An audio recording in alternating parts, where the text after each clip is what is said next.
investigaciones o los hallazgos que se hacen, da una esperanza, ¿no? Se ve, ¿no? Sí, doctor, ya vemos. Era como la panacea, digamos, en su época,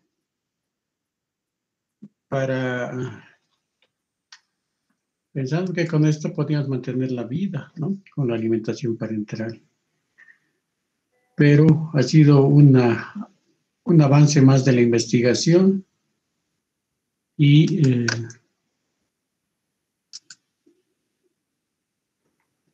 se quedó en eso, ¿no es cierto? Que sí es importante porque salva vidas, ¿no es cierto?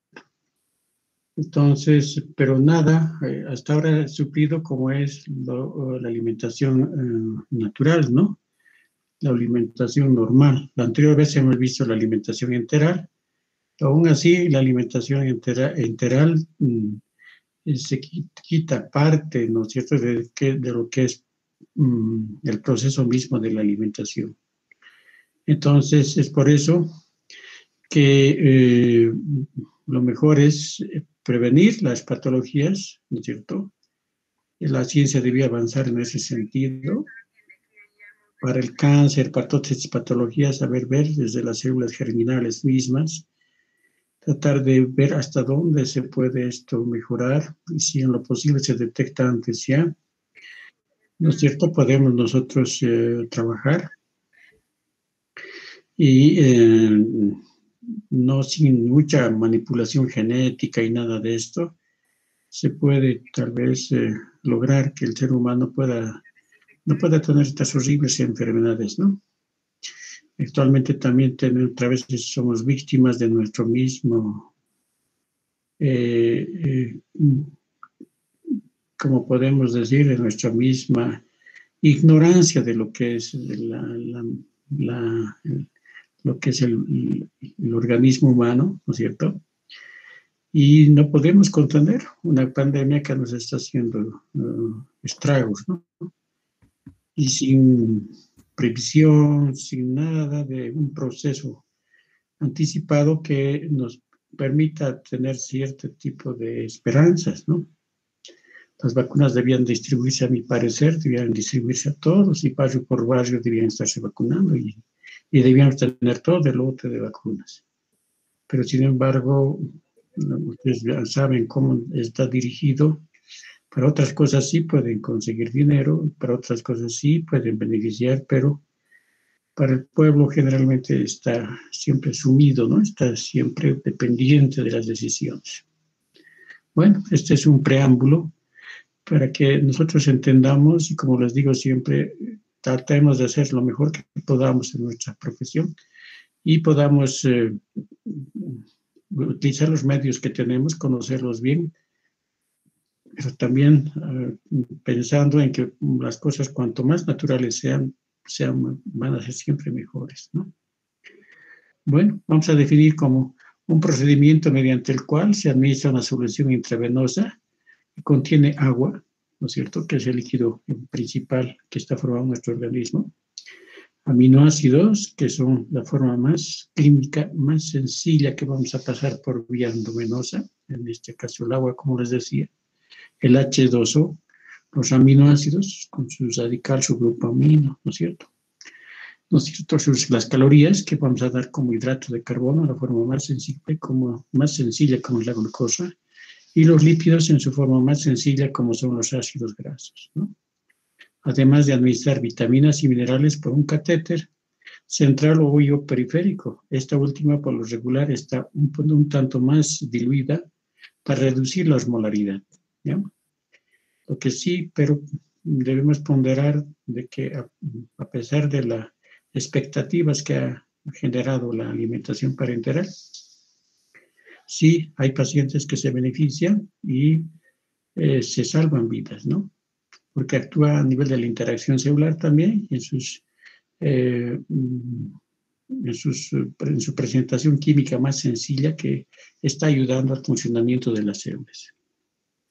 Entonces hay que recordar siempre de ciertos ciertas personas que han ayudado en la alimentación parenteral, como es el profesor Dudrik y el Roats, que han hecho la primera vez alimentación parenteral en perros, ¿no es cierto? Y le han pasado hidratos de carbono y proteínas le han pasado a los perritos, ¿no? Y estos han podido mantenerse con vida. Posteriormente ha habido un profesor francés, Claude Rico, que ha empezado a hacer la ciclización de la alimentación parenteral y que, bueno, podemos añadir otros más que por mantener la vida del ser humano se han utilizado hasta trasplantes, ¿no? Especialmente están los americanos, quienes han continuado con tratando de dar mayores días de existencia a los seres humanos, ¿no? Entonces la prevalencia sigue siendo, incrementa de acuerdo a la patología. Tenemos muchas malformaciones congénitas, tenemos problemas de desoralidad, ¿no es cierto? Y también tenemos procesos inflamatorios que muchos de ellos se benefician a nivel intestinal, ¿no? De la alimentación parenteral.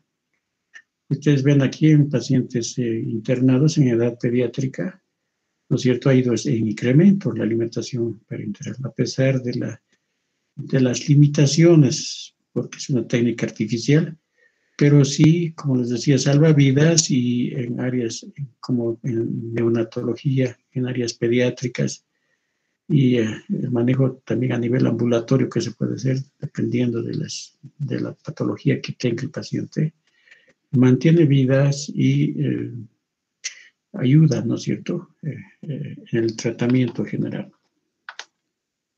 Entonces, ¿cuáles son las indicaciones de la alimentación parenteral? Son para mantener el reposo digestivo, tipo de enfermedad cuando hay enfermedades inflamatorias intensas, como la enfermedad de Crohn, la colitis ulcerosa, las colitis indiferenciadas. Entonces, gracias a esto podemos administrar una buena cantidad de nutrientes y mantener con vida al paciente. En la enterocolitis necrotizante, de la misma manera, mantiene el reposo del intestino. El ser humano se va alimentando por vía venosa, ¿no? Entonces, además de la linfectasia intestinal, la pancreatitis aguda, hipersecreción gástrica, enfermedad de Henoch-Leucott, ¿no es cierto? La periarteritis, enteritis por radiación, están entre sus indicaciones, ¿no? Además de patologías digestivas neonatales congénitas o adquiridas, como los gastrosquisis, ¿no es cierto? Casi evisceración completa a través de la pared abdominal, por falta de cierre de la pared misma al nacimiento, o el onfalocele, que es justo al lado del ombligo, más bien, que se sale una parte de las piedras. En el caso de hilio o obstrucción meconial, resección extensa de intestino, en enterocolitis necrotizante también en edades posteriores, en la enfermedad de Hirschsprung, por anomalías, ¿no?, en la inserción, en la inervación de los plexos y la alteración de los plexos de Meitner-Auerbach, ¿no es cierto? Síndrome de pseudoobstrucción intestinal crónica. El bajo peso al nacer, prácticamente los niños que nacen con menos de 1.500 gramos, si se les atiende de la mejor manera y se hace sus cálculos, son niños de 600, 500 gramos que logran mantenerse con vida, y en los países más desarrollados que el nuestro, esto resulta ser frecuente, ¿no? Y tiene mucho valor el niño. En cambio, en nuestra población no es tan así, ¿no? Parecería que fuera a la inversa, más bien. Cuando hay insuficiencia intestinal, enterocolitis necrotizante, enfermedades metabólicas como enfermedad hepática terminal, errores congénitos del metabolismo, la fibrosis quística, ¿no? Y también en las áreas de hematología y oncología nos sirve, ¿no es cierto?, cuando tenemos problemas de falta de buena tolerancia, cuando son pacientes que reciben radioterapia o quimioterapia, neuroblastomas, ¿no es cierto?, las mismas leucemias, ¿no es cierto?, injertos de médula ósea, etcétera. que se benefician de la alimentación parenteral, ¿no? Cuando nosotros ya hemos agotado la alimentación parenteral, especialmente, ¿no? Fallo visceral, insuficiencia hepática aguda, insuficiencia renal aguda, ¿no? Entonces son las indicaciones de la alimentación parenteral. Aquí vamos un poquito más detallando. Aquí vamos a ver la fuente de hidrato de carbono químicamente mejor disponible, como es la glucosa, ¿no es cierto? Y se caracteriza por ser fuente de energía rápida, de rápida utilización. El riesgo es que puede producir hiperosmolaridad plasmática y una retención hidroelectrolítica como oliguria, ¿no? O también puede haber una estimulación insulínica inapropiada, ¿no? Aportes excesivos pueden agravar la acidosis metabólica por la cantidad de carbones que tiene, ¿no? Pero sin embargo es la forma más rápida y la mejor forma en la que utiliza el organismo, ¿no? Y especialmente la glucosa es la que todo el rato, a cada instante, está utilizando nuestro cerebro, ¿no? Entonces, hay que tener cuidado con la glucosa, con la oxidación que llega a tener. Tiene que darse a una cantidad en niños, ¿no? En adultos se puede dar hasta 5, más o menos 5 miligramos por kilogramo por minuto, más o menos, ¿no? Como promedio. Pero de nosotros, del niño, que especialmente es lo que más es el tema que tengo que desarrollarles, ¿no es cierto? Se puede dar hasta 14 miligramos por kilogramo peso por minuto, ¿no? Lo que si ustedes ven, 14, a este nivel más o menos está. Si estoy dando un poquito más, esta glucosa ya se convierte en grasa, ¿no es cierto? Y estamos produciendo estatosis, ya. Entonces, de ahí la importancia de que ustedes empiecen a conocer lo que es la alimentación parenteral, ¿no? En el seguro, en todos lados están viendo, o antes por lo menos de que se dé las clases de alimentación parenteral, veían como algo raro, como algo que difícilmente en Bolivia puede haber cosas así, ¿no? Pero sin embargo esto ya hace mucho tiempo que se utiliza en todo el mundo, ¿no? Entonces, y cuando es menos glucosa, ustedes ven que se metaboliza mejor, ¿no es cierto? Y no tenemos problemas de concentrar el tejido graso especialmente. Sigamos con esto. Si alguien tiene preguntas, me dice nomás de la glucosa. Pero estamos detallando lo que es la importancia de cada nutriente. Hemos hablado de los hidratos de carbono y el nutriente que más se utiliza es la glucosa, ¿no es cierto? Ahora puede utilizarse el silol, sorbitol, pero es de lento metabolismo, ¿no? Así que todos los estudios que se han hecho hasta ahora no cambian a la glucosa como fuente de energía, más importante. Después tenemos los lípidos, que les muestro aquí en la diapositiva. Vamos a decir que los lípidos que actualmente tenemos en el comercio, ¿no es cierto? Estos en realidad debían estarse haciendo, ¿no?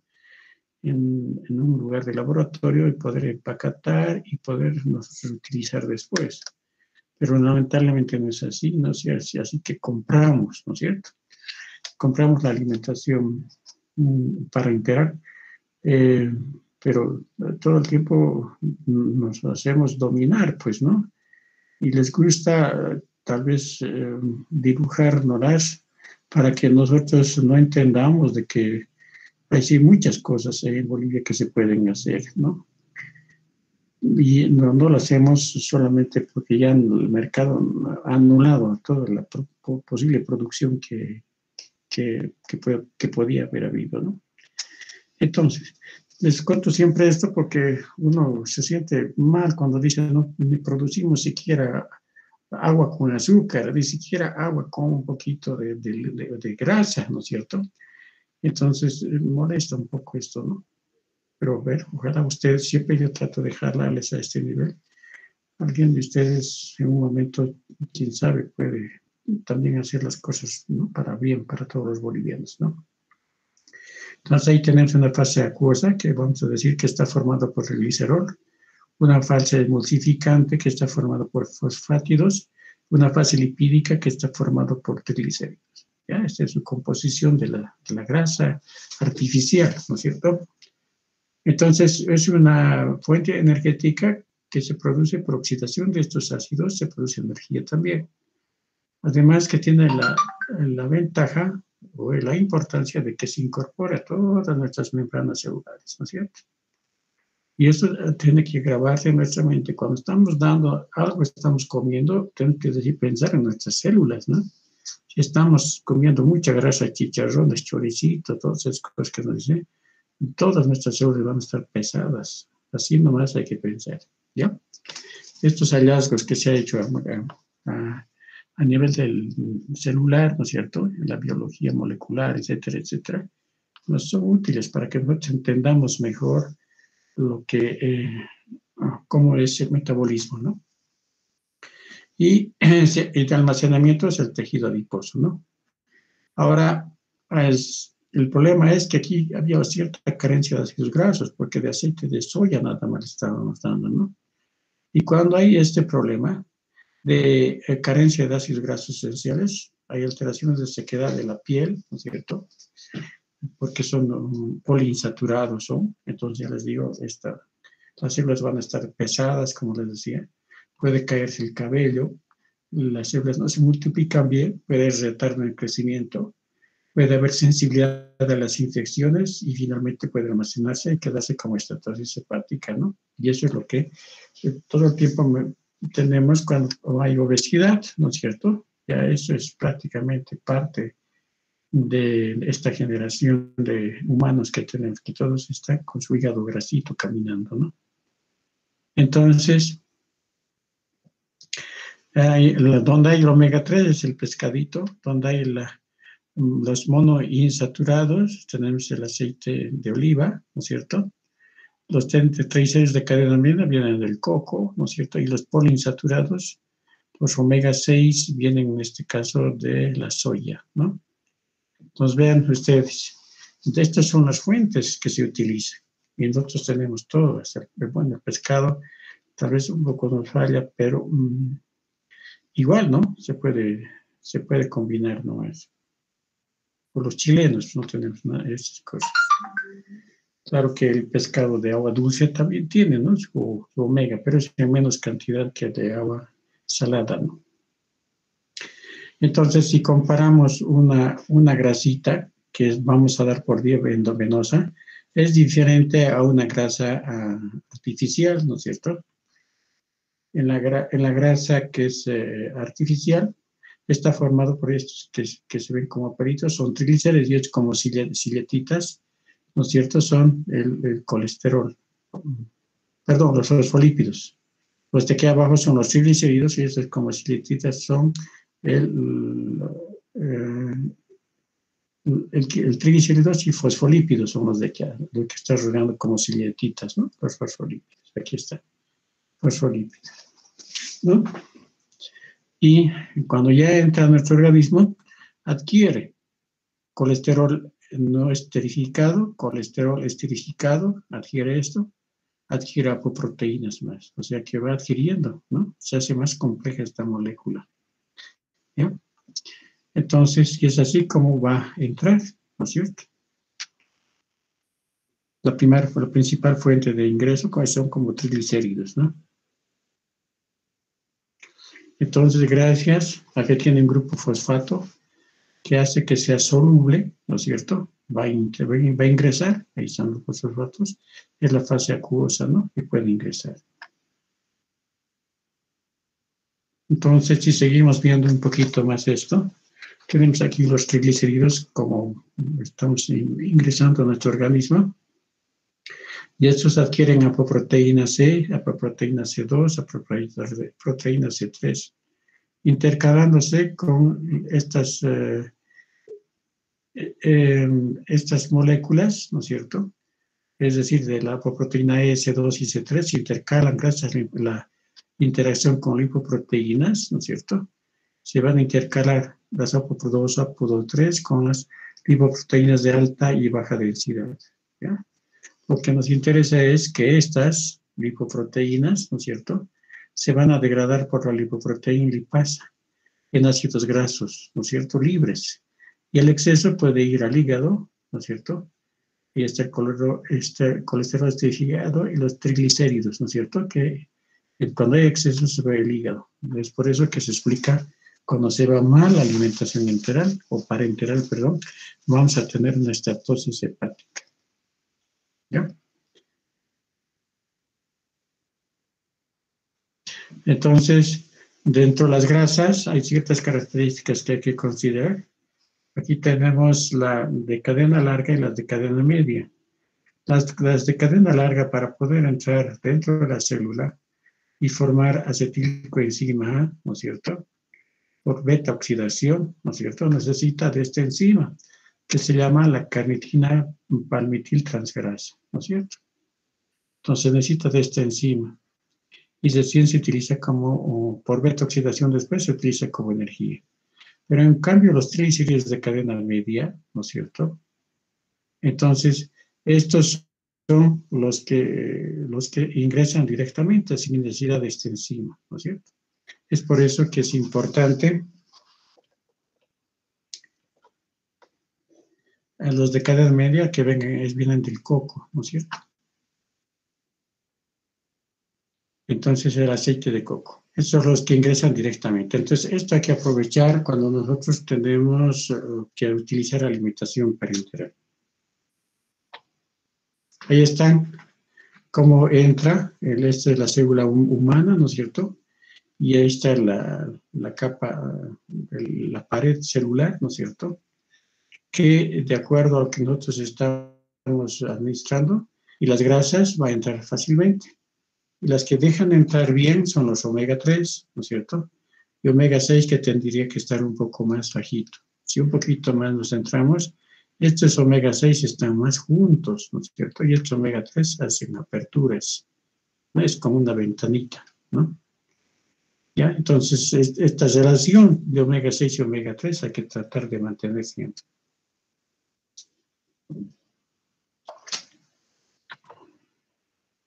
Entonces, tenemos ahí ya preparando la alimentación integral. No sé si tienen preguntas hasta aquí. No siempre es entendible al principio, porque ustedes no han debido llevar ni en bioquímica ni nada, han debido llevar esto, o tal vez han llevado, no sé. ¿No es cierto? Pero si hay preguntas, sería bueno que las hagan, ¿no? ¿No hay preguntas? Porque ya voy a entrar a la preparación. Hemos hecho los 3 principios básicos, pero si hablo de la vitamina A, los receptores X de la vitamina A, la vitamina D, ¿no es cierto?, la acción que tienen, que se tanto en el riñón como en el hígado y demás cosas, nunca voy a terminar la alimentación parenteral. Entonces, yo estoy asumiendo de que ustedes, todos los otros nutrientes, saben su metabolismo, ¿no? Porque de todo esto sale la alimentación parenteral. Porque si ustedes no retrotraen lo que han llevado, entonces en vano se ha llevado toda la parte bioquímica, ¿no? Y es ahí donde los gringos nos hacen bola, tenemos problemas, ¿no? Cuando vamos a querer trabajar allá, nos hacen, toda la bioquímica nos hacen prácticamente estudiar de memoria, ¿no? Pero bueno, si no hay preguntas, seguimos. Entonces, las fibras del carbono llegan a convertirse entre el 50 y 55% de las calorías. Es como damos en una dietita todo el tiempo. Yo doy de 60 y 50 calorías más o menos todo el tiempo. Incluso doy para pacientes oncológicos, pacientes con quemados, con quemadura y demás. Siempre se trata de mantener esta cantidad de calorías que vengan de los hidratos de carbono, ¿ya? Entonces, ese 55% vamos a tratar de darles en miligramos, ¿no? Que es de 6 a 7 miligramos por kilogramo por minuto. Esto es el requerimiento basal. Hemos dicho en anteriores diapositivas que podríamos llegar hasta 14 miligramos por kilogramo de peso, ¿no es cierto? Ya aquí, cuando hay 14, se aumenta la síntesis de tejido graso, ¿no es cierto? Y cuando llegamos a cerca de 18, 19, 20 miligramos por kilogramo por minuto, ¿no es cierto? Si estamos llegando a ese nivel, ¿no? Entonces, tenemos infiltración grasa ya. ¿Ya? O sea, esto puede darse por kilogramo de peso a nivel general, y si nosotros queremos dosificar mucho más, ser más precisos, estamos a 20 miligramos por kilogramo por minuto. O sea, lo que equivale a 0.2, como les decía, hasta 5 gramos por kilogramo de peso, el aporte de hidratos de carbono, en la primera hora, más o menos, ¿no es cierto? Y después aumentamos a 0.8 a 1 gramo por kilogramo hora, más o menos, y que se puede llegar hasta 20 gramos por kilogramo por día, ¿ya? Es lo que yo quisiera que empezamos más o menos con 5 a 7 por kilo peso para empezar. Eso vamos a hacer un ejercicio ahora. Y después pasamos hasta 15, 14 gramos por kilogramo de peso. No más, porque después producimos estatosis hepática, aunque aquí está hasta 20, ¿no? Pero mejor es quedarse un poquito antes. Entonces, hay que monitorizar todo lo que se da. Tenemos que estar seguros de que no estamos produciendo hiperglicemia y están nuestros valores menos de 120 miligramos por decilitro. Esto quiere decir que se está metabolizando bien en nuestro organismo. Mantenemos de 120 a 180 miligramos por decilitro. Podemos hasta ahí un poquito aumentar, ¿no es cierto? Pero cuando es más de 180 miligramos por decilitro, ya hay que pensar en que esto no está metabolizando bien, o más bien nos hemos excedido, ¿no?, en el aporte, y es mejor disminuir. Entonces, 0.01 a 0.2 kilogramo hora puede ser esta una forma de aumentar. Y como les decía, no sobrepasar nunca 20 miligramos por kilogramo peso por minuto, ¿ya? Bueno, un poquito más le añaden hasta 28, ¿no? Pero ya les dije, lo que yo les voy a preguntar es máximo 14 miligramos por kilogramo por minuto, ¿ya? Eso es lo que, a pesar de que nos dicen las importadoras o algunas escuelas, ¿no?, que puede aumentarse más. Pero de nosotros, por el momento, porque no se utiliza todavía bien la alimentación parenteral en nuestro medio, yo no puedo darles, ya tengo más mayor cantidad. Esto va dependiendo de cada paciente, ¿no? Ahí está la emulsión lipídica. Este es el intralipid que todavía nosotros utilizamos, ¿no es cierto? O lipofundin también que viene, ¿no es cierto? Para niños se utiliza el 20%, porque de esta manera se metaboliza mejor a nivel de las mismas células pulmonares, ¿no es cierto? Entonces, cuando hay exceso, porque tiene exceso de triglicéridos hasta el 10%, hay riesgo de que no haya una buen metabolismo, y más bien no haya una buena perfusión a nivel pulmonar, ¿no es cierto? Pues hay que cuidar esto. Ahora, esto ha cambiado, ahora porque nosotros tenemos que tratar de utilizar más esta small lipid, que no sé cuándo llegará a nuestro medio, como somos, yo creo que el último país, uno de los últimos países del mundo debemos ser, ¿no es cierto? Entonces, ellos ya han empezado a administrar en el norte estas fórmulas que se llaman el small lípidos, ¿no es cierto? Entonces, este está formado por aceite de soya, estos triglicéridos de cadena media, aceite de coco, ¿no es cierto? El aceite de oliva, el monoinsaturado, y el F son los de fish, ¿no?, el aceite omega 3 o aceite de pescado, ¿ya? Entonces, cuidando las membranas celulares especialmente para que haya un mejor metabolismo. Ahí está lo que les decía, el aceite de soya 30%, los triglicéridos de cadena media o el aceite de coco un 30% también, el aceite de oliva 25% y el aceite de pescado 15%. ¿Ya?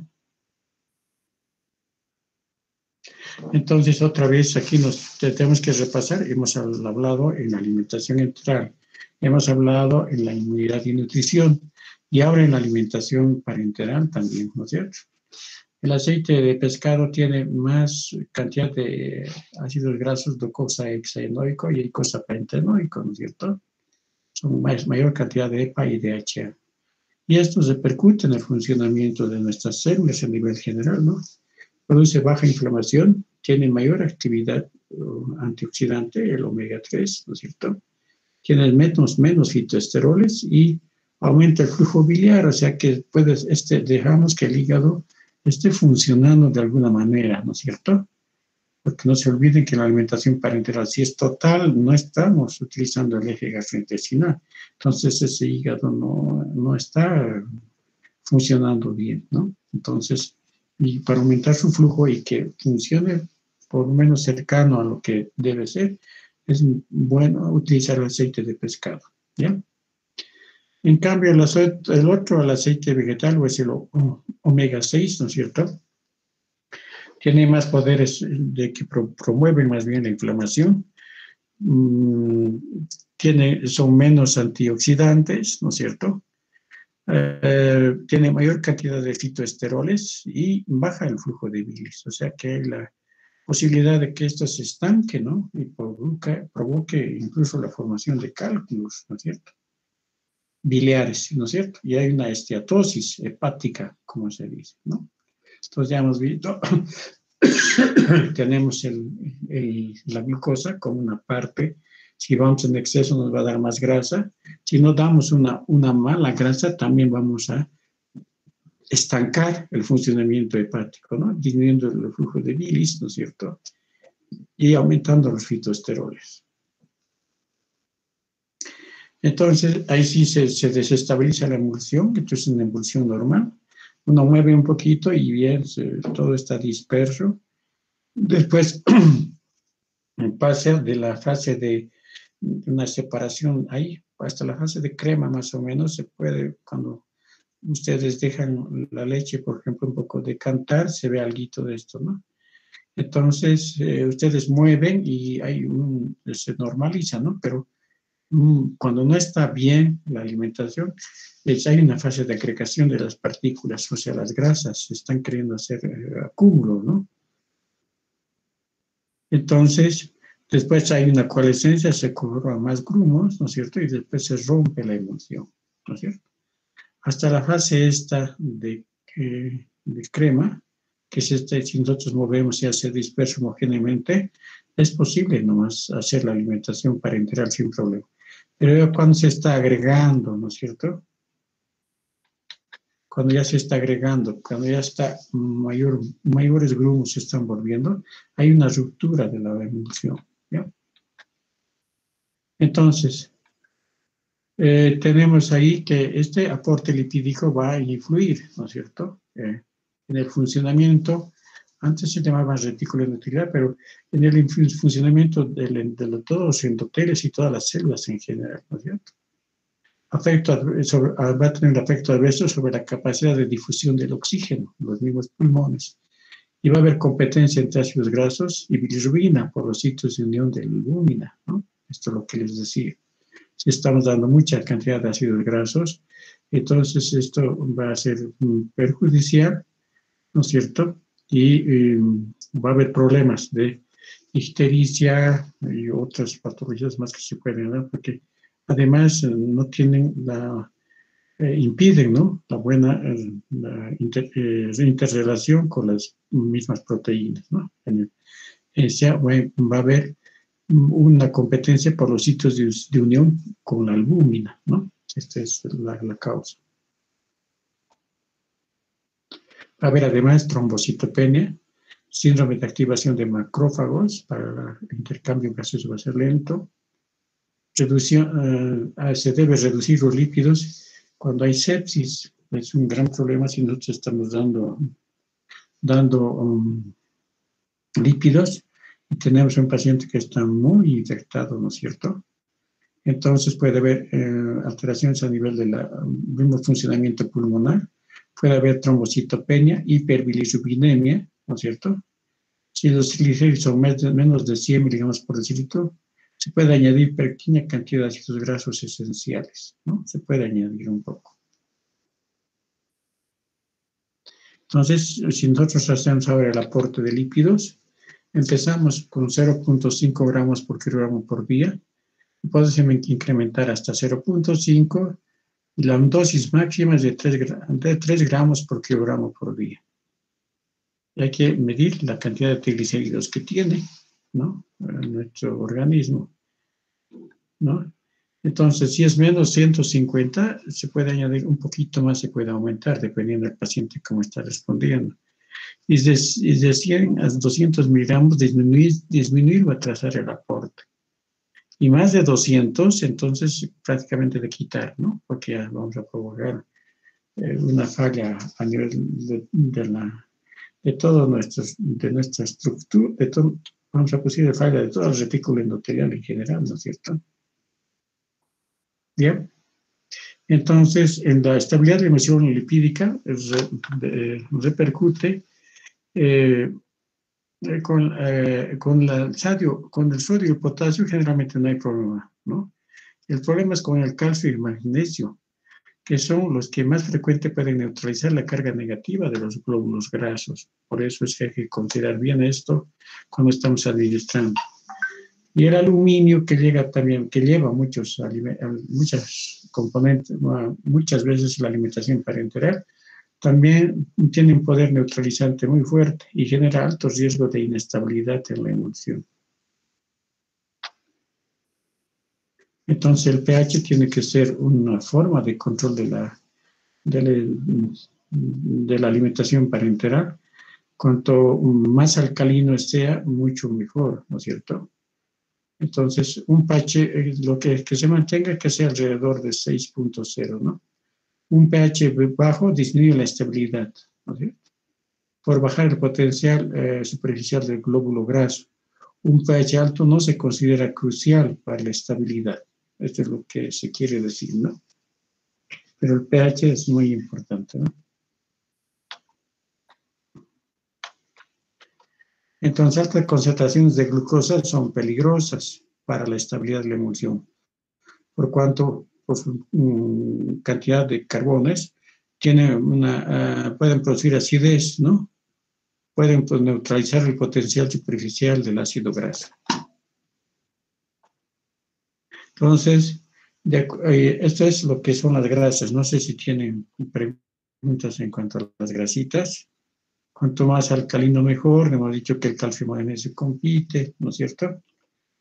Y hemos dicho también que las altas concentraciones de glucosa son perjudiciales, ¿no?, para la estabilidad del glóbulo, en realidad de la alimentación del glóbulo graso, ¿no?, que estamos queriendo mantenerlo de buena calidad. Ahora pasamos a la de las proteínas. No sé si tienen preguntas en grasas. No preguntan nada ustedes jóvenes. ¿Por qué no preguntan nada? A ver, alguna pregunta, pues, de las grasitas, del hidrato de carbono. A ustedes, quién sabe, van a ir a estudiar a Estados Unidos, chicos. Y les van a preguntar esto, ¿no?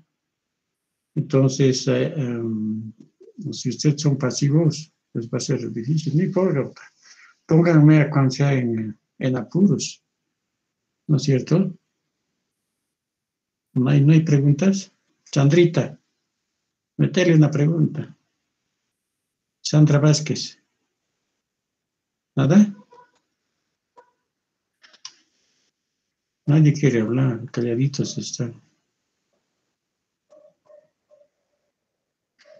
No, doctor, ninguna pregunta.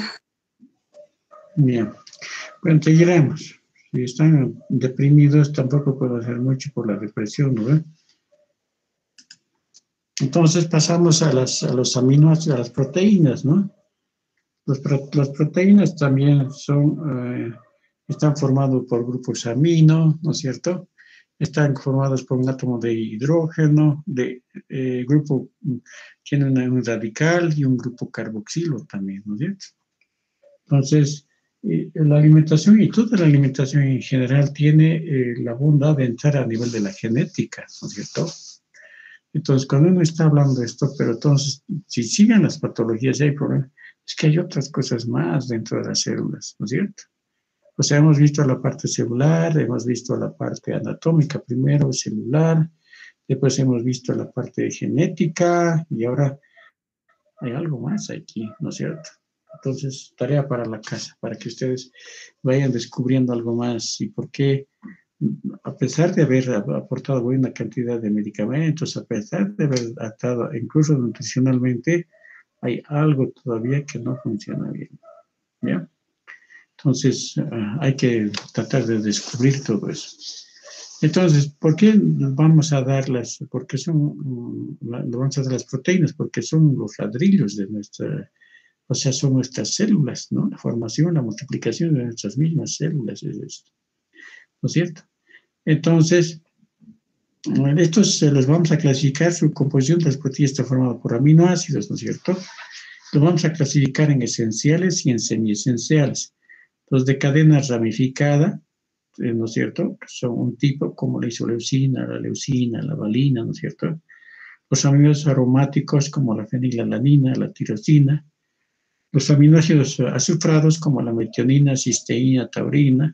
Otros aminoácidos como la treonina, la lisina, la histinina, el triptófano, ¿no es cierto? Son, entre otro tipo de aminoácidos. Entre los dicarboxílicos está el aspartico y el glutámico. Y los que intervienen en el ciclo de la urea está la ornitina, la citrulina, la arginina. Y otros esenciales son la prolina, la glicina, la serina, la alanina, ¿no?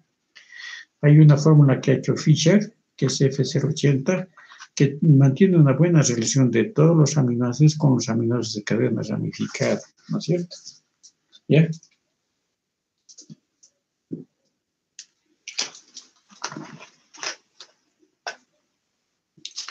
Entonces, ahí tienen ustedes, aquí está el aminoplasmal, ¿no es cierto?, entre los aminoácidos que todos manejamos. Entonces, tenemos su aporte nitrogenado que va a recibir. La cisteína, especialmente en niños, es poquito, pero hay que tener en consideración cuando nosotros estemos queriendo adicionar, si el pH es menos de 7,28, puede producir una acidosis metabólica, y ese es el riesgo, ¿no es cierto? Y nosotros tenemos la tendencia de que sea más alcalina nuestra alimentación parenteral, ¿ya? Entonces, los aminoácidos para insuficiencia hepática se deben usar cuando existe y se da hiperamionemia, ¿no es cierto? Entonces, esto es importante considerar. Después tenemos, en caso de insuficiencia renal, los aminoácidos se usarán con precaución, dependiendo de la amionemia, electrolitos y el equilibrio ácido-base. No sobrepasando 1 gramo por kilogramo por día, ¿no es cierto? No podemos dar más. Ahora, esto especialmente es en adultos, ¿no? 1 gramo por kilogramo por día. En niños podemos dar hasta 3, pero mejor si nos limitamos también igual a 1 gramo por kilogramo peso por día, ¿ya? Ahora, de aquí, ¿cuáles son los aminoácidos que nos pueden producir hiperamionemia? ¿Alguien sabe de ustedes, chicos?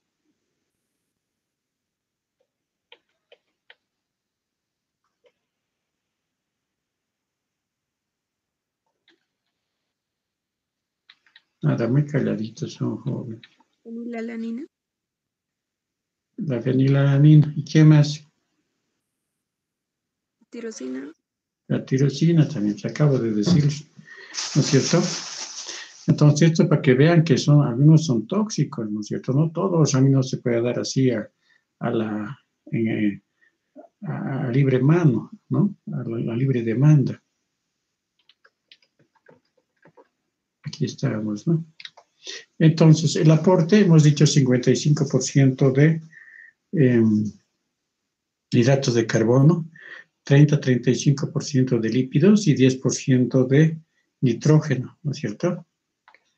Entonces, aquí este 10% tiene como misión, va a mejorar el balance nitrogenado, ¿no? Entonces, la dosis se empieza a 0,5, igual que los lípidos, para que se acuerden, ¿ya? Incrementar 0,5 gramos por kilogramo por día y entre 1 y 2,5 gramos de aminoácidos por kilogramo por día. Hay que tratar de mantener, Se puede llegar, pero hasta 3 gramos, ¿no es cierto? Y esto, si llega mucho, entonces tenemos problema de producir hiperamnionemia, ¿no es cierto? Y hay que tratar de mantener 1 gramo de nitrógeno por 100 a 150 calorías no proteicas. Esto es lo que hay que tratar de mantener.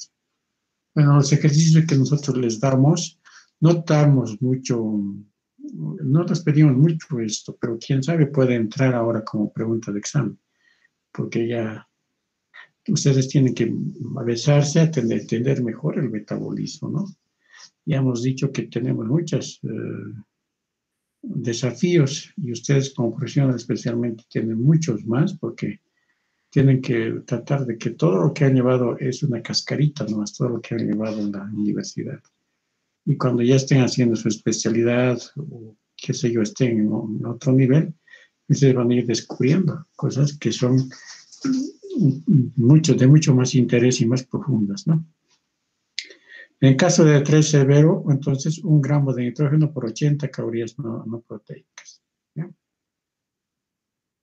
Cuando hay un estrés muy severo. Entonces, lo que tenemos que dosificar, ver también el grado de amnionemia, lo que les decía, ¿no? Cuando está entre el amonio, entre 218 a 72 micromoles, también esto ya se aplica en niños, en adultos le he puesto ahí. Sí, puede aumentarse un poquito nomás las proteínas. Si está menos de 550 micromoles, comenzar a incrementar la cantidad de proteínas un poco más. Cuando estamos entre 100 y 200 micromoles por litro, ya hay que pensar de que estamos dando mucha cantidad y vamos a producir mucha hiperamnionemia, ¿no? Eso es tóxico. Y cuando es más de 200 micromoles por litro, descontinuar el aporte de proteínas, ¿ya? O sea, se empieza de a 0,5, igual que las grasitas, y se da máximo a 3 gramos por kilogramo por día. Esta es la preparación, es una campanita de flujo laminar. Bueno, cuando doy en práctica un poco más explicado les doy, pero ahora en teoría no puedo mucho tiempo, ¿no? Utilizar para dar los videos y todo esto, ¿ya? Entonces, esta es la campana de flujo laminar, que se pone una medallita y con rayos ultravioleta eliminamos, ¿no? Descontaminamos la campana de flujo laminar.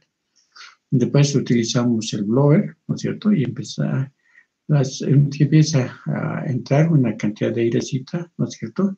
Y trata de mantener suspendidas las partículas, ¿no es cierto? De manera que no se contamine la alimentación. En este caso está preparando alimentación para varios pacientes, ¿no? Y tiene que tratar de tener la máxima asepsia y antisepsia, ¿no?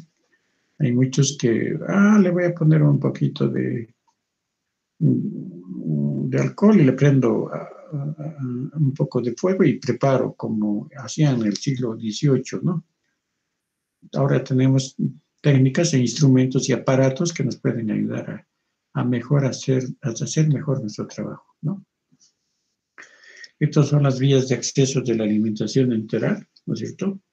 Tenemos la vía periférica, que es temporal, ¿no es cierto? Tenemos la vía subclavia también, que por ahí se puede acceder y por más tiempo, ¿no? Se puede administrar. La yugular interna igual. La femoral en casos extremos, porque hay el riesgo de que se formen trombos. Y en un momento, en pacientes más de 5 años, aconseja si es que el niño va a recibir alimentación, tiene una enfermedad genética que no puede controlar, puede ser una inflamación crónica como la enfermedad de Crohn, por ejemplo, ¿no es cierto? Entonces se mantiene con una arteria, se hace una fístula entre arteria radial y vena radial, y con esto se mantiene largo tiempo, al igual que la arteria humeral con la vena basílica. ¿Ya? Entonces aquí están las diversas formas. Esta que hemos utilizado, sonda nasogástrica o vía oral, ya hemos llevado, ¿no es cierto? Y otras fuentes de ingreso, ¿no es cierto? Puede ser nasovenal, una gastrostomía, una yeyunostomía, una nasoyeyunostomía también puede ser, ¿no? Y otra que es nutrición parenteral total, y esta es la nutrición parenteral periférica parcial, ¿no? solamente por un vasito, puede ser por la vena femoral, ¿no es cierto? Entonces podemos dar, y en este caso, la alimentación parenteral total, entramos por la subclavia, colocamos el catéter a nivel de la desembocadura de la vena cava superior, con cuidado, viendo siempre que no provocamos alteraciones a nivel del electrocardiograma, ¿no es cierto? Con mucho cuidado hay que hacer el abordaje, ¿no? Y el acceso a nivel intravenoso. Se han utilizado porque, si ustedes se dan cuenta, es una fuente rica para poderse contaminar la alimentación parenteral, ¿no? Tiene grasitas, tiene proteínas, tiene todo, ¿no? Entonces, se han utilizado filtros, no con mucho éxito, pero a veces es mejor, dicen, a nada, ¿no es cierto? Se han utilizado estos filtros.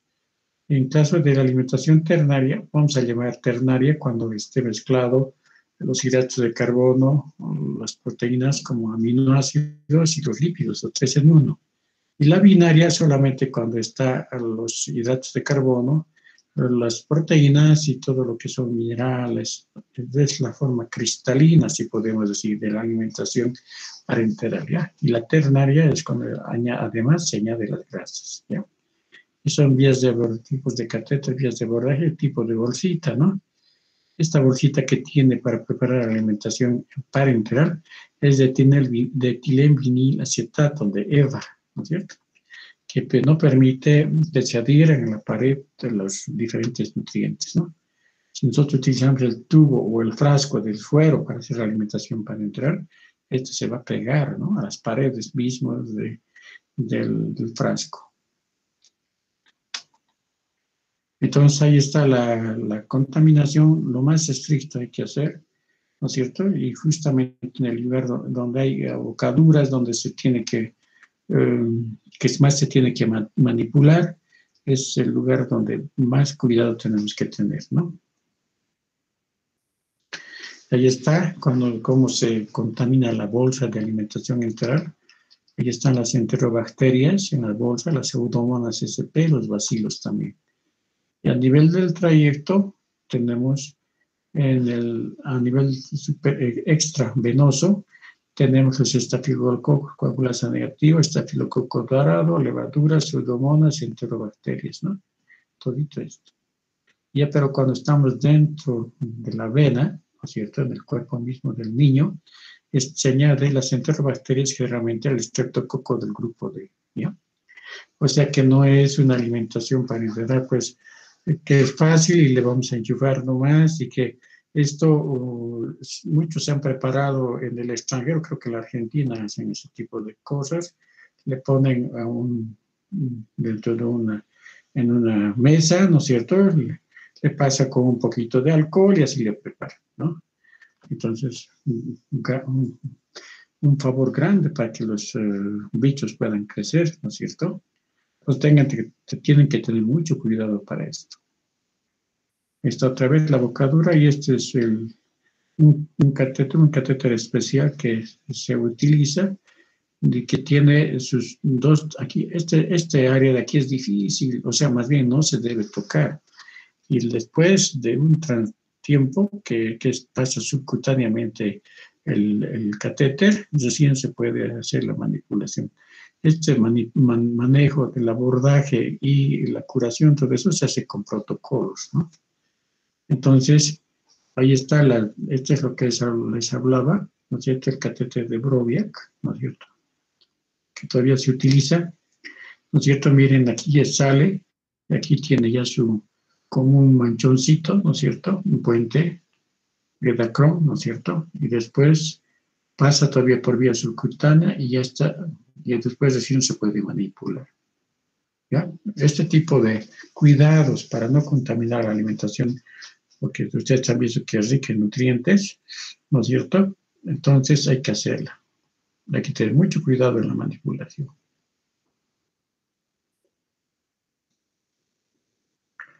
Entonces, se hacen palieres para la alimentación parenteral, para empezar.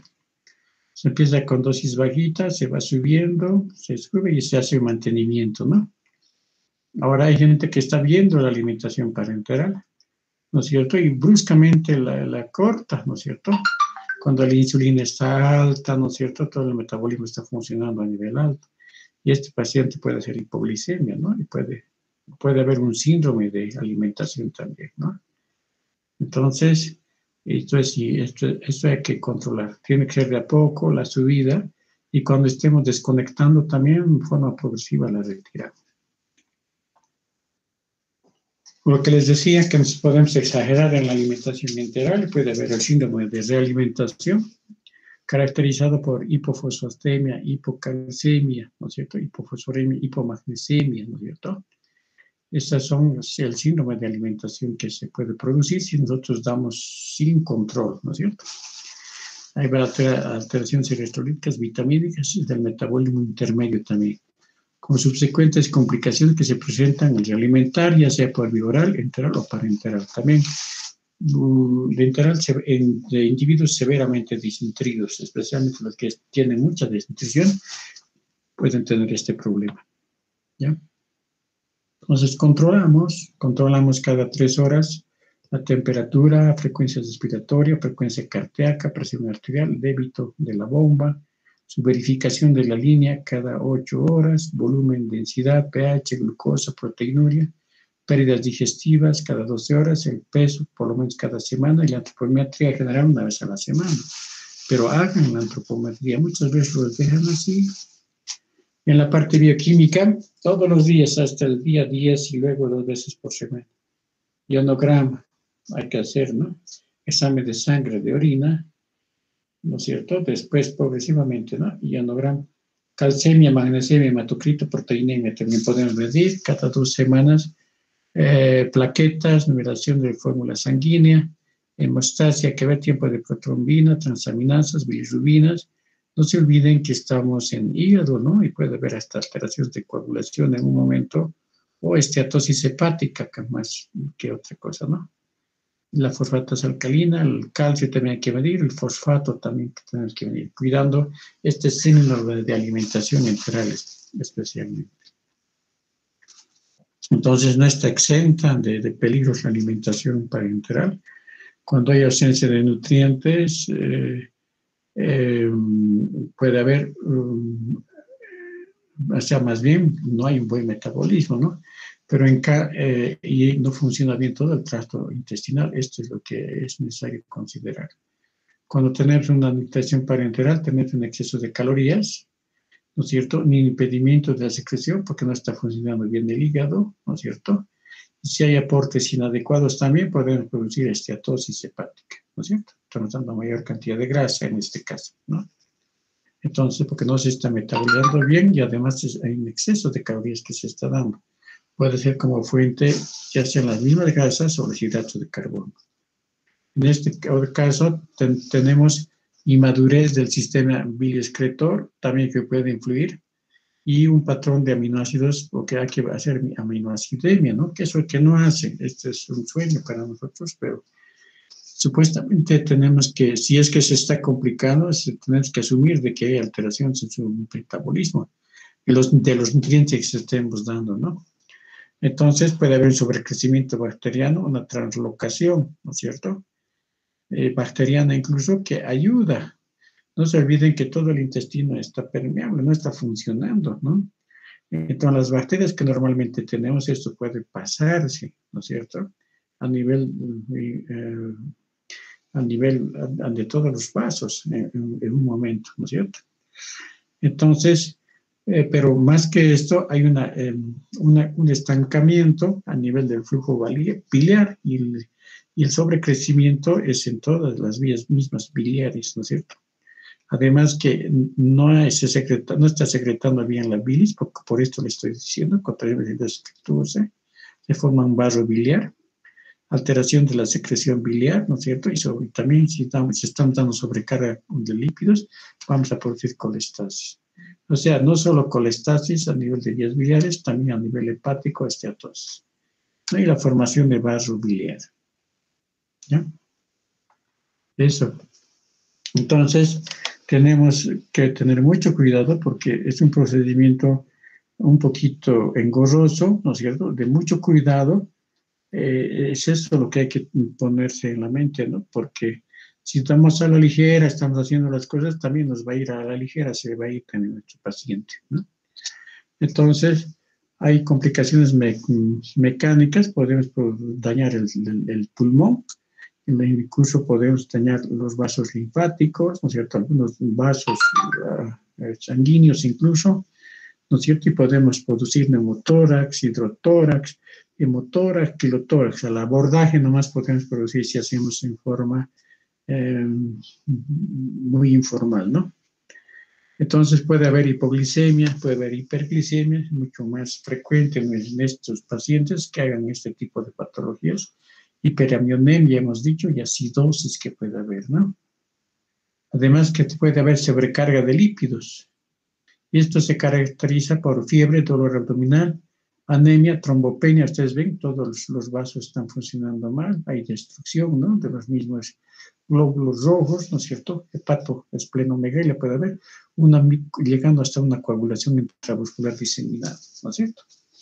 Esto es lo que hemos dicho a nivel del sistema rediculo endotelial, hemos dicho, ¿no?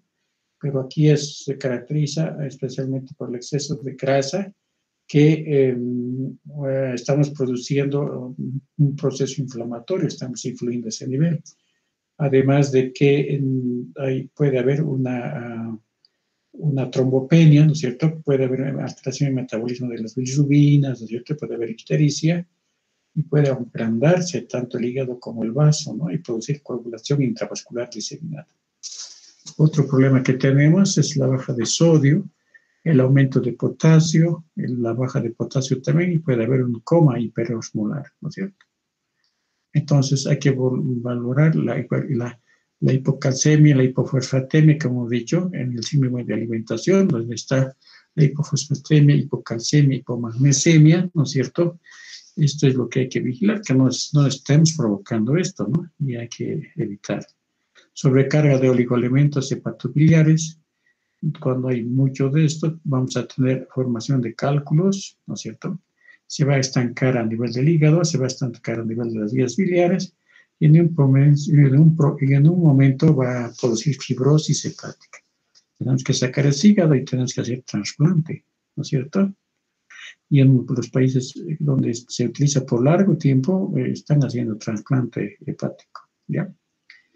Entonces, además puede haber alteraciones óseas, osteopenia difusa, alteraciones del catéter, que puede ser obstrucciones o algunas infecciones relacionadas con esto. Todo esto hay que controlar, ¿ya? Entonces, no sé si tienen ahora otras preguntitas. Ustedes han visto cómo se puede complicar, ¿no es cierto? Por exceso de grasas, por exceso de un mal control de sodio, mal control de potasio, mal control de fósforo, mal control de calcio, del magnesio, ¿no es cierto? Entonces, todo esto tenemos que estar listos como para poder solucionar, ¿ya? Alteraciones de la coagulación y todo esto, ¿ya? Entonces, si damos grasas en exceso, también va a haber síndrome de sobrecarga de grasa, ¿no? Y con problemas de metabolismo a nivel de las bilirrubinas, de todo lo que se metaboliza a nivel hepático en general. No sé si tienen preguntas hasta aquí, jóvenes. Porque debía haber, ¿no? Harta pregunta. ¿Hay preguntas? Doctor, ¿en qué pacientes utilizamos el catéter Exit? ¿En cualquier paciente o...? ¿El catéter de qué? ¿De Broviac? ¿De Sí, qué? doctor. ¿Hay otro catéter que están utilizando en sus hospitales? No sabía. No, son catéteres que se utilizan. Generalmente estos catéteres también debían ser de etilenvinilacetato, ¿no? Que se utiliza, ¿ya? Pero bueno, de silicona también pueden utilizarse. Pero como les digo, estos catéteres que deben tener un túnel, ¿no? Hay que hacer un túnel subcutáneo, ¿no es cierto? Y fijarlos con un manchón para evitar que haya sobreinfección, ¿no? Ese es el principio. Y después de un trayecto subcutáneo recién puede ser manipulado. Eso es lo ideal. No sé cómo están haciendo en eso medio. Generalmente en pediatría nada de esto se hace, porque no tenemos los suficientes medios. Pero sin embargo, Dios es grande, ¿no? Nos hace colocar cualquier catetercito nomás y le empezamos con alimentación y mejoran los pacientes, pero hay alta mortalidad que tenemos. En la anterior semana habían 2 o 3 pacientes con alimentación parenteral y los 3 han muerto, ¿no? Entonces, pues, no he manejado yo, por si acaso, pero bueno, no es que uno u otro no haya manejado, pues que no, las condiciones de trabajo son malas, ¿no? Entonces, nuestros hospitales están pobres, etcétera, etcétera, ¿ya? Esto puedo controlarles a nivel de los catéteres, esto puedo contarles, ¿no? Pero debe haber otras generaciones, posiblemente alguien, algún hospital, algún médico nuevo que he llegado ya está utilizando, ¿no? ¿Otra pregunta hasta acá?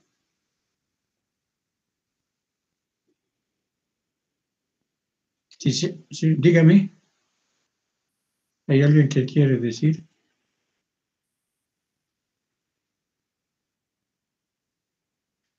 Entonces, sigamos. Entonces, de acuerdo a eso, nosotros vamos a hacer nuestra alimentación parenteral ahora, ¿no es cierto? El volumen que se da son 100 cc por kilogramo. Vamos a poner a un niñito modelo, pues, ¿no? Que sea una alimentación donde podamos entender, ¿no? Entonces, por 10 kilos son 1000 cc que le vamos a dar. Y si nosotros calculamos por calorías, también tiene que ser un cc, una caloría, ¿no? O sea, 100 cc y 100 calorías tendríamos que dar. Entonces hacemos un cuadrito. Todos estos cuadritos que ustedes ven han sido hechos por los docentes, ¿no es cierto? Para entender mejor y para que ustedes no piensen que esto es del planeta Marte, ¿no? Es algo que se hace en todos los hospitales en forma rutinaria y muchos sin darle la importancia, como la alimentación misma, ¿no? Todo esto, cuando ya se hace, se vuelve una rutina y la gente no llega a detenerse hasta qué punto estas cosas están ayudando, qué complicaciones, etcétera, ¿no? Entonces, vamos a utilizar el elemento, vamos a utilizar glucosa al 50%, aminoácidos al 10%, lípidos al 10% vamos a utilizar. Una ampollita de sodio que tenga 35 miliequivalentes por cada 10 cc. Potasio que tenga 27 miliequivalentes por cada 10 cc, al 20% que viene.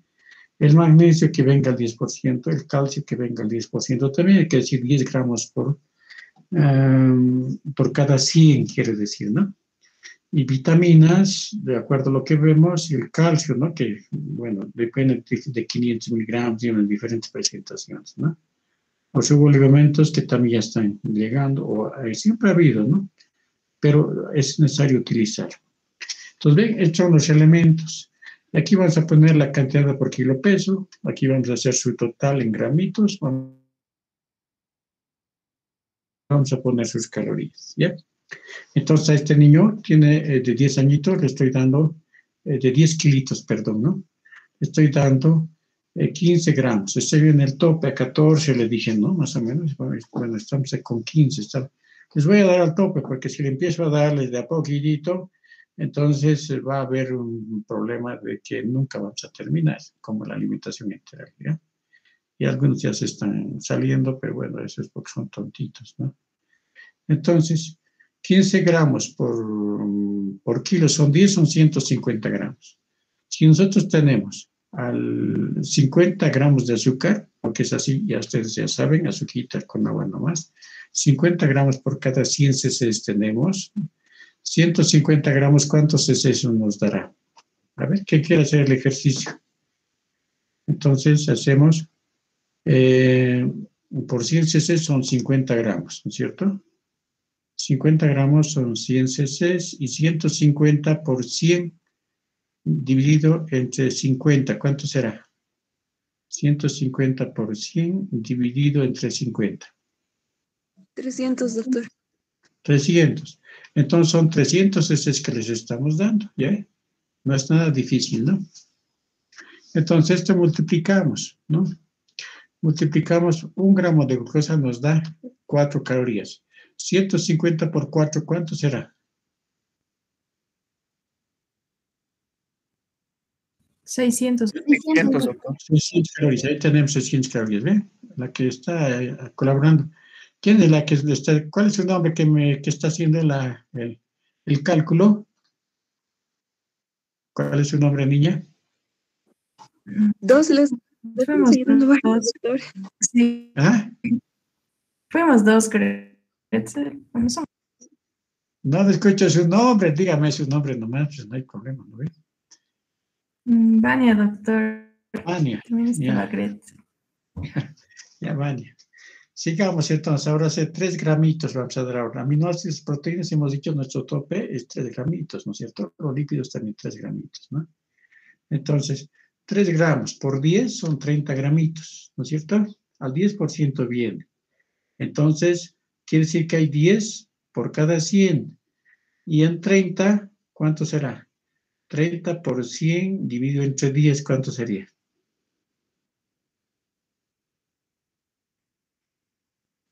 300, doctor. 300 cc, ¿ven? 300 cc.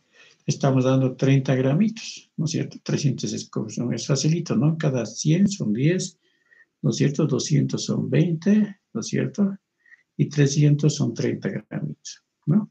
Así nada más. Ahora multiplicamos esto, 30 por 1 gramo de aminoácidos nos da 4 calorías, ¿no? 30 por 4, ¿cuánto nos da? 120, doctor. 120 calorías, ¿no? Ahí está. Ahora nos pasamos dentro de los macronutrientes a los lípidos. 3 gramitos por 10. ¿Cuánto es? 3 por 10 son 30. Entonces, el mismo principio, ¿no es cierto? Si en 10 hay 100 cc, en 30, ¿no es cierto? Va a ser X, va a ser 300 cc, ¿no? ¿Está bien? 30 gramitos y 300 cc. Sí, doctor. ¿Está bien, Vania? Ya, 300. Entonces son Sí, doctor. 1 gramo de lípidos nos da 9 calorías, ¿no? 9 por 30 son 270 calorías, ¿no? Sí, 270 calorías. 270, doctor. Ya, ahí está ya entendido, ¿no? ¿Está bien? Ahora nos pasamos al sodio. El sodio tiene 35 mil equivalentes, hemos dicho, ¿no? Por cada 10 cc. A este niñito le vamos a dar 3 mil equivalentes. 3 por 10 son 30 mil equivalentes, ¿no? 30 mil equivalentes. Entonces, tenemos cuántos cc le vamos a dar. Si hay 35, hay por cada 10 cc, ¿no? En 10 cc hay 35, hay en cada 10 cc, 35 hay en 10. Y en 30, ¿cuánto será? 30 por 10 dividido entre 35, ¿cuánto sale?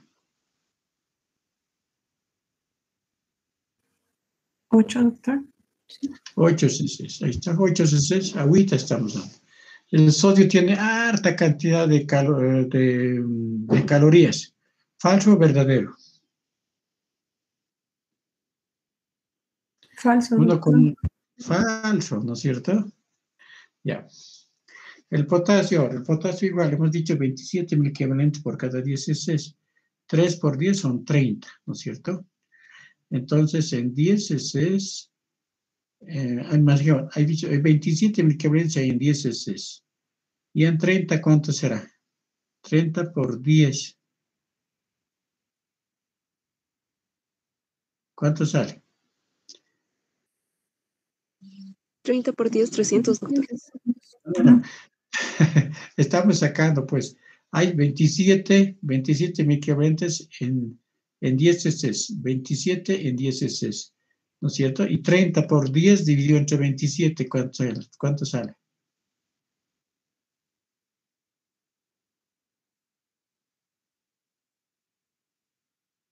11. 11.1. 11 justo. 11.1. 11 Lo redondeamos a 11.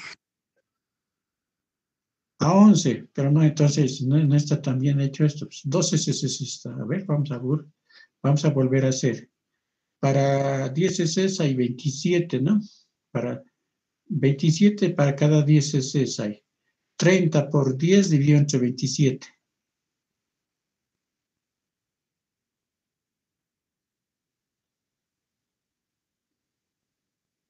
¿Cuánto sale? 11, doctor. 11.11. 11. 11.11 sale, doctor. Sí. 11,11, doctor. 11.11. 11 como, ya lo hemos redondeado aquí, 12 cc hemos puesto, ¿ya? Eso hemos debido hacer, 12 cc, ¿ya? Ahora el magnesio. El magnesio y el calcio vienen al 10%. O quiere decir, por cada 100 cc hay 10 gramos. Eso quiere decir, por cada 100 hay 10 gramitos, ¿no? Al 10%, ¿ya?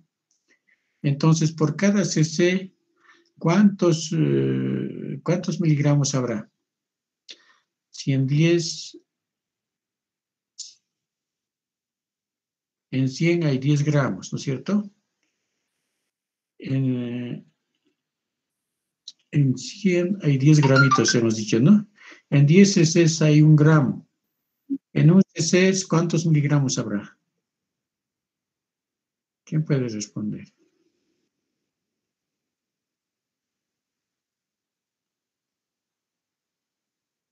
Al 10% es, no te van, porque es el calcio y el magnesio que se calcula así.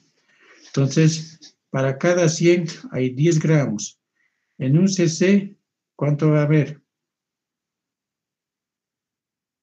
En 10 cc va a haber 1 gramo, ¿no? En 10 cc va a ser 1 gramo.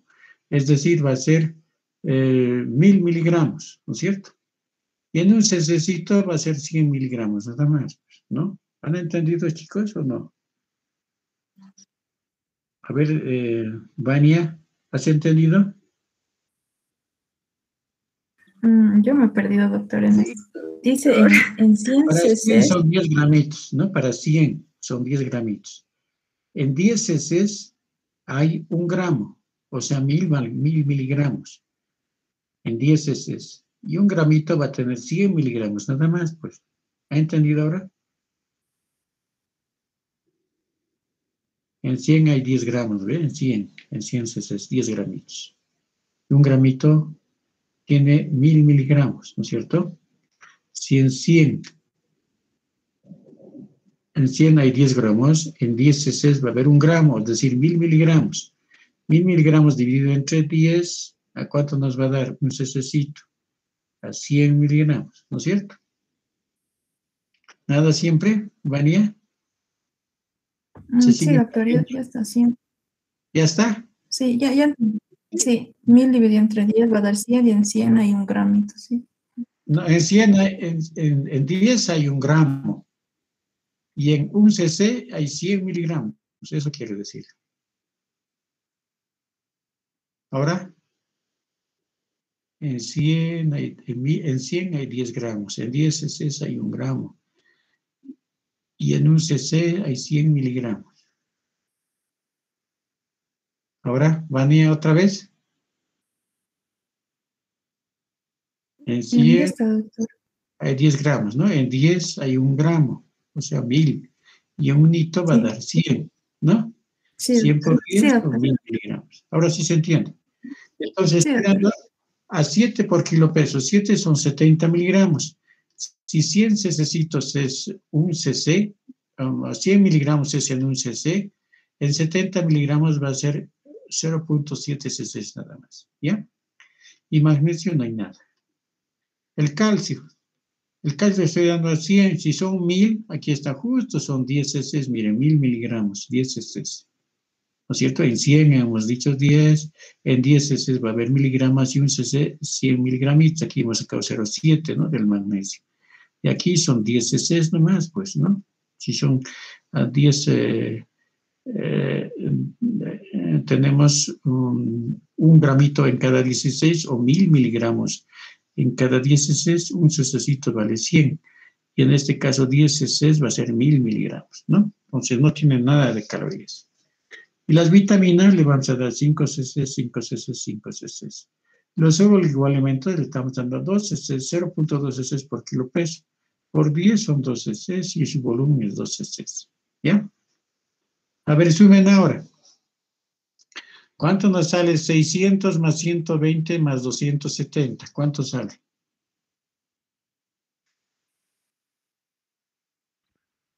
920.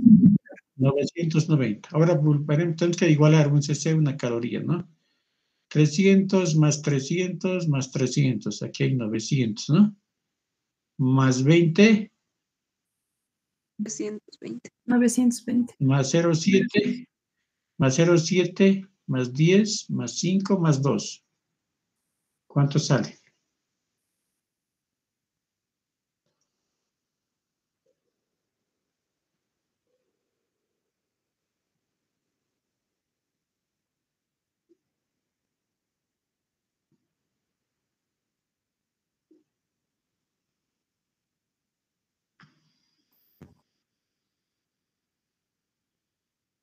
¿937.7? 937.7, ¿no es cierto? Sí. Pero aquí ahora estamos en problemas, 937.7 y aquí sale 990. Entonces, ¿qué hacemos? Aquí solamente tenemos 937.7. ¿Qué hacemos?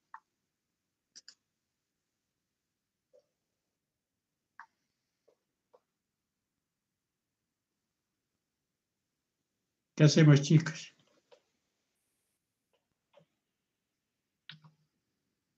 Entonces, aquí le aumentamos agüita, pues, ¿ya?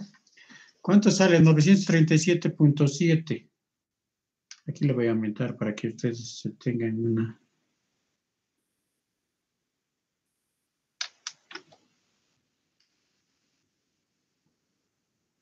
Para que tengan una idea.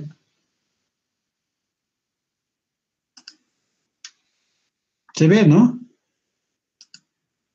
Sí, doctor. Sí, doctor. Entonces le estoy aumentando 52.3 agüita, ¿ya? Y con esto ustedes van a ver que sale de lo que han sumado más 52.3 sale 990. Y las calorías de aquí son 990. ¿Ya? ¿Está bien? Sí. Sí, doctor. ¿Se ha entendido?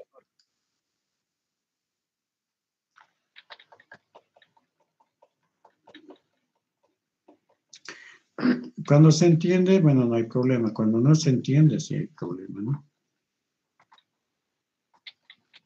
Entonces está hecha la alimentación parenteral, ¿no es cierto? Lo hemos hecho, un poquito nos ha costado, pero hemos podido hacer, ¿no es cierto? Entonces esta es nuestra alimentación.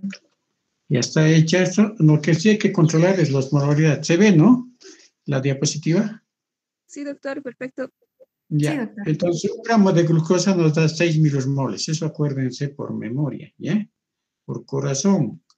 1 gramo de lípidos son 3 milimoles. Y 1 gramo de aminoácidos tiene 7 milimoles, ¿ya?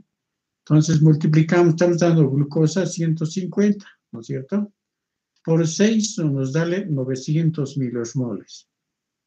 ¿Ya? Porque 1 gramito tiene 6 y estamos dando 150 gramos de glucosa, le estamos dando. Por 6 son 900. Los lípidos, le estamos dando lípidos. 1 gramo de lípidos nos da 3 milimoles, ¿no es cierto? Entonces nos estamos dando 3 gramos de lípidos, ¿no es cierto? O sea, 30 por 3, no, más bien 30 gramos, ¿no? Le estamos dando 30 gramos de lípidos. Por 3 son 90. Y 30 de aminoácidos le estamos dando, si se acuerdan, si se fijan bien, son 30. 7 milimoles tiene 1 gramo de aminoácidos, es el que tiene mayor osmolaridad. O sea, son 210. Si nosotros sumamos 90, 900 más 90, 990 más 210, son 1200 milimoles que se está dando, ¿no? Entonces, eso sí se puede dar, esta alimentación, por vía parenteral, pero por vena subclavia, a la desembocadura de la vena cava superior, a ese nivel. Por eso, si damos nosotros eso por vía venosa periférica, la vena se va a reventar, porque tiene alta osmolaridad, ¿ya? Esto hay que cuidar, chicos. ¿Ya? No sé si, ojalá hayan entendido. Me hacen asustar ustedes, chicos. Glucosa al 50%, entonces estamos dando 300 cc. Aminoácidos al 10%, 300 cc. Grasas 10%. Sodio 8 cc. Potasio 12 cc. Magnesio 0.7. Calcio 10 cc. Vitamina 5 cc. Oligoelementos 2 cc. Y agua destilada 52.3 cc. ¿Listo? Hecha la alimentación parenteral. No sé si hay preguntas hasta aquí, jóvenes. Abel Bryan, ¿has entendido? Nelly Solís Rivera, ¿has entendido?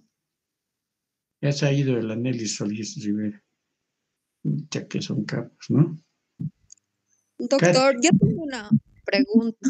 Dale, ¿Cómo está?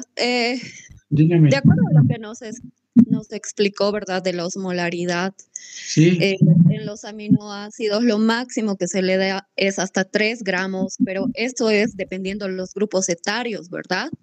Porque tengo entendido en niños, estamos hablando de niños, Katy, claro, de niños. pero es de prematuros y 2.5 a 2 ya van reduciendo de acuerdo, digamos, en la edad preescolar y en los adolescentes. No, generalmente se da esto hasta la adolescencia, casi adolescencia. Pero después sí se da a 1 gramito por kilo peso más o menos, se da de proteínas, ¿no es cierto? Y 5 gramos por kilo peso se da en adultos. Y se empieza con 0.5 más o menos en ambos, casi. Así es que no es mucho, no es muy... Si usted es 1 gramo, ¿no? Lo que necesitas tú, Katia, para poder existir es 1 gramo por kilo peso de proteínas, eso hay que darle. ¿No es cierto? Y líquidos también unos 30 cc por kilo peso, eso hay que darle, ¿no es cierto? O sea, no hay que rebuscarle unos requerimientos completamente diferentes, ¿no? Y los hidratos de carbono, la glucosa, 5 gramos por kilo peso. Un poquito más se puede aumentar, de a poquito podemos empezarle a dar. Esas cosas lo que hay que hacer, porque si no se provocamos el síndrome de alimentación, ¿no es cierto? Y por eso esto hay que evitar y hay que hacerlo en forma progresiva. Yo les he hecho en forma directa, porque es la única forma en la que se puede ver la alimentación parenteral, hasta donde yo entiendo. Porque si les voy dando el primer día o el primer palier nada más, el de, qué sé yo, 0.5 gramos kilo peso nada más de proteínas, ¿no es cierto? Y de aminoácidos, y de hidratos de carbono de 5 gramitos nomás por kilo peso. No voy a terminar explicándoles porque tengo que ir ajustando la distribución calórica, la adecuación calórica, todo eso. O sea, la base de la nutrición es hacer adecuación calórica, ¿no es cierto? Como no es lo mismo dar a un quemado, por ejemplo, que necesita más proteínas, ¿no es cierto?, que dar a un gordito, ¿no es cierto?, o un paciente con problemas renal que necesita baja cantidad de proteínas, ¿no es cierto?, hidratos de carbono más o menos regular cantidad, ¿no es cierto?, y sus grasitas, ¿no? ¿Ya? En un paciente que tiene un problema de cáncer, por ejemplo, no puedo darle grasas saturadas, ¿no es cierto?, porque es peor, ¿no es cierto? Entonces, le daré más elementos nutritivos para mejorar la masa muscular, ¿no es cierto? Porque con su quimioterapia, con todo eso, hace estragos todo el metabolismo y pierde tejido muscular especialmente, ¿no es cierto? Y proteínitas hay que mejorarle nomás. Pero dependiendo de las proteínas pueden ser de pescadito especialmente o de quinoa, estos semicereales que están dando buenos resultados. No hay que ver, hay que bandear eso dependiendo de cómo estamos enfocando el manejo de nuestra nutrición. Pero en pacientes muy delicados, enterocolitis necrotizante y demás, de a poquito hay que empezar a dar y él nos va a guiar hasta más o menos dónde podemos ajustarles, ¿no? En niños pequeñitos, por ejemplo, no podemos darle mucha proteína porque si no vamos a producir insuficiencia renal. Si no controlamos bien su creatinina, las pruebas de función renal en general, tampoco podemos hacer así a la tuntún, ¿no? A la adivinanza, ¿no? Siempre monitorizando, controlando. Esa es la nutrición clínica verdadera, ¿no? No es dar nomás un alimento milagroso. Ver hasta dónde responde y de a poco empezar a aumentar, ¿no? No sé si tienen otra pregunta. No sé si he respondido, Katia. Sí, doctor, gracias. ¿De qué, Katia? No sé. ¿Hay otras más? ¿Algunas otras preguntas por ahí? Bueno, después en práctica yo creo que van a hacer, se repite y bueno, pero pónganle ese empeño nomás a nutrición porque les va a ayudar en su progresión en general. Como les decía, ¿no es cierto? Todo paciente termina curándose con la nutrición, ¿no? Entonces, todas estas cosas siempre, no está de más, ¿no? Recomendarles. pero ustedes mismos tratan de tener la vivencia, porque en nuestros hospitales no hay esa vivencia nutricional. Lamentablemente, todo es aparatos diagnósticos, técnicas sofisticadas, y la nutrición está ahí colgando, ¿no? Y quien, como les decía, quién sabe es la que más va a ayudar en un momento. ¿Ya? Bueno, como nos quedaremos aquí, creo que hay uno de prevención de la obesidad más que unos días, pero ya se acabó las clases para ustedes, ¿no? No va a haber durante 20 días de actividad académica, ¿no? ¿Sí está así? Todavía no está aclarado esto, doctor. Ya han mandado por No se sabe WhatsApp, todavía, que doctor. han enviado, ¿no? Bueno, de todas maneras, a su dirigente nos le dicen, pues, o él ya nos comentará que no está yendo, porque han declarado desde el lunes 27 hasta Corpus Christi, creo que es 2 semanas en total. Bueno, nos quedaremos ahí, jóvenes, porque nos hemos pasado de hora, creo, de 3, casi hemos puesto 1 hora y media, ¿no? Si hay alguna cosa, todavía puedo responder. Y si no, en las prácticas, pues, charlamos, ¿ya? Bueno, un gusto, jóvenes. Hasta luego. Chao, Katia. Chao a todos. Gracias, Hasta luego. doctor. Hasta luego. Hola, doctor. Hasta luego, doctor. Hasta luego. Hasta luego.